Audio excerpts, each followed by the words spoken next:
గారు ఏ నినాదం ఉంటే ఆ నినాదం, కొన్ని రోజులు బతుకమ్మ నినాదం, కొన్ని రోజులు ఢిల్లీ లిక్కర్ నినాదం, కొన్ని రోజులు మళ్ళీ ఇప్పుడు బీసీ నినాదం, మొన్న గతంలో కొద్ది రోజులు ఇంకో నినాదం.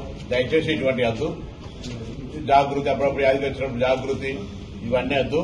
నిజంగా చిత్తశుద్ధి ఉంటే ఫస్ట్ మీ బ్రదర్ కు, మీ బావ గారికి, మీ తండ్రి గారికి ఈ సమాచారాన్ని నింపు పంపమని చెప్పండి. మీరు కూడా ఏదైనా లిఖితపూర్వకంగా ఏదైనా సలహా సూచనలు చెప్తే తీసుకుంటాం.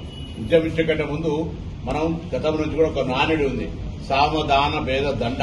నువ్వు ఒకటే దాని దండ కాడిపోతున్నావు, ముందు సామరస్యంగా మాకు చెప్పండి. చేయనప్పుడు ఇది జరుగుతుందనేటువంటి తేడా వివరించే ప్రశ్న చేయండి. అవన్నీ ఏం లేకుండా అటుగానే పొలిటికల్ పార్టీకి సంబంధించి ఏదో ఐడెంటిఫికేషన్ చేసుకోవాలని బీసీలలో ఏదో బాగా ప్రేమ వరపరుస్తున్నట్టు చెప్తే తప్పైతుంది.